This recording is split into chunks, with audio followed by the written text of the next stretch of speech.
salut la compagnie, comment allez-vous en cette belle journée de confinement? Bah écoutez, bah moi toujours enfermé, hein, du coup je vous fais des vidéos. C'est pas du tout un prétexte, c'est faux. Donc, pour revenir à nos moutons, aujourd'hui on est là pour le test d'un personnage, un personnage que j'affectionne tout particulièrement parce que dans l'univers Marvel c'est l'un de mes préférés. Et je vais bien sûr parler de Carnage. C'est un excellent personnage parce que je l'adore. Fut un temps, il était pas très bon dans Marvel, Tournoi des Champions. Enfin, quand il est sorti, il était pas très bon, je me souviens. Mais depuis qu'il a été rework avec Venom, c'est devenu une machine de guerre. Donc, vous avez dû voir des vidéos, mais je me suis dit que j'en ferai une aussi parce que c'est mieux de le voir en vrai plutôt que de voir l'affiche et des schémas d'explication. C'est mieux de tester sur le terrain, je trouve. Donc on est parti. Donc on va aller tester Carnage sur le terrain contre le soldat de l'hiver, hein, combat classique. Et avec ça, du coup, je lui ai mis des petites synergies. Donc je vais vous expliquer la synergie avant de commencer le combat, donc on va les tuer déjà. Donc la synergie avec Venom, qu'est-ce qu'elle lui apporte? Elle lui apporte plus un de... elle lui apporte un buff en plus, donc ce que je vais pouvoir avoir maximum. Donc au lieu d'en avoir 6, je vais pouvoir en avoir 7. Non attends, c'est 5. Ouais, c'est ça. Donc ensuite, la synergie avec Symbiote Suprême, tous les effets de saignement durent 20% plus longtemps. Ça c'est plutôt pas mal parce que Carnage fonctionne sur les saignements. Et ensuite, les synergies avec Spider-Man et Venompool, c'est pour avoir de l'attaque et de la vie en plus. Donc voilà, on est parti pour tester ça. Sachant que j'avais fait un petit test tout à l'heure, je tombais le soldat de l'hiver en 250 coups à peu près, mais j'avais fait 2-3 moments, il y a moyen de faire un peu plus vite. Donc voilà, donc sachant que lorsque vous doublez Carnage, tous les saignements que vous mettrez sur l'adversaire, bah, vous allez pouvoir avoir un petit gain de pouvoir quand vous serez proche de lui. Tac, nous on va monter les saignements. Tac, voilà. Donc vous voyez que lorsque l'adversaire saigne, mon spé est imbloquable. Donc là je vais prendre un buff de furie. Enfin je vais essayer. Voilà. Donc j'ai mon buff de furie qui est activé. Donc maintenant je peux économiser encore quelques buffs. Voilà, tac, tac, tac, tac, tac. Wow, ok.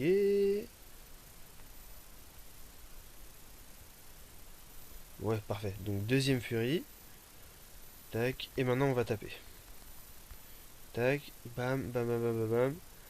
Donc vous voyez qu'à côté du buff d'imbloquable, vous voyez le petit buff d'araignée là qui est en train de tourner. Et à la fin, je récupère le buff qui est activé. Donc là, je vais activer à la fin, je vais essayer d'avoir un deuxième buff de précision. Donc voilà, tac tac tac. Je vais essayer de le garder. De la précision, donc comme ça on en aura deux. Voilà, parfait.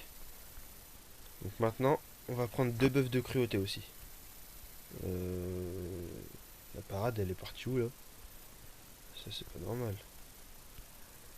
Bon, c'est pas grave, on recommence. Tac. Et voilà. Bah, donc, quand vous chargez le brise-garde, vous avez un brevet de cruauté. Je vais vous expliquer. Attendez, je vais juste. Et c'est bon, tant pis. Donc, voilà, buff de cruauté. Donc, quand vous faites un brise-garde, vous gagnez un buff de cruauté passif qui vous est rétribué un buff de cruauté qui compte quand vous avez atteint la fin du timer avec le SP1 ou SP2, peu importe. Quand vous bloquez, c'est un buff de un bouclier d'énergie. Donc, tac. Un bouclier d'énergie quand vous êtes sur.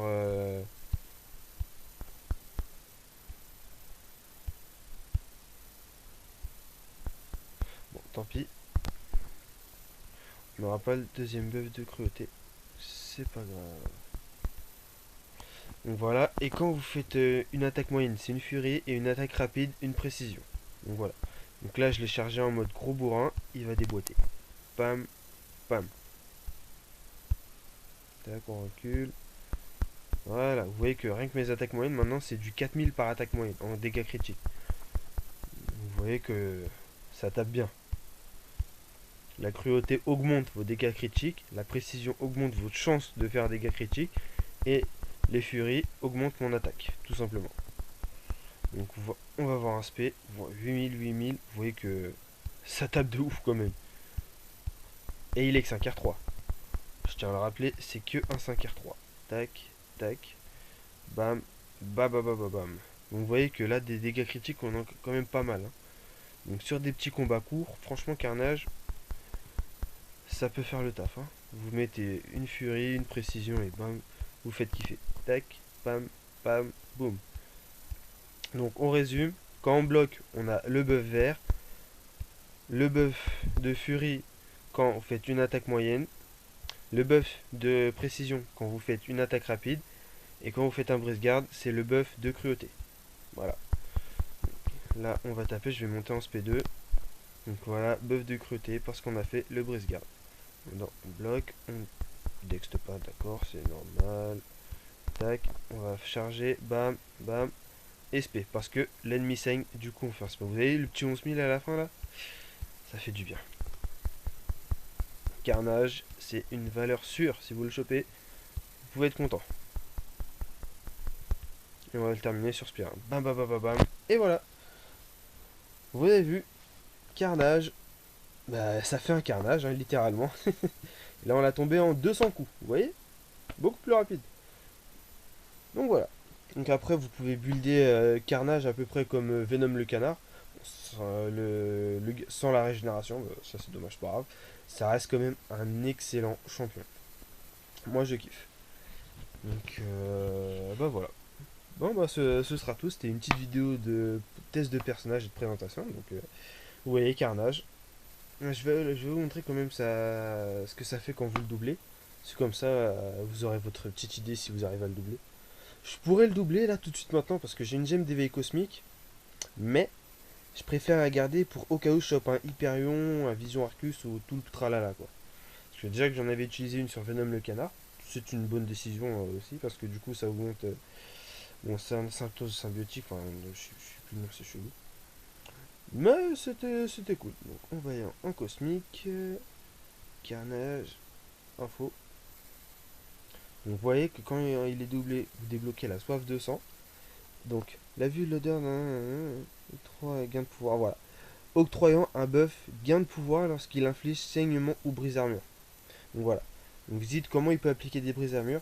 Et bah Carnage, quand un ennemi saigne pas, il applique un brise armure sur tous les personnages sauf Colossus parce qu'il est multi brise armure sauf si c'est un perso tech qui lui fait. Donc voilà. Donc si vous avez utilisé Carnage sur on va dire un Iceman, et bah, au lieu de placer des saignements, il va placer des brises armures. Et il sera quand même imbloquable parce que ça comptera comme le buff actif. Mais il place un seul brise armure. Vous ne pouvez pas les cumuler. Donc voilà. C'était la petite présentation de Carnage. Et sur ce, bah. Tchuss!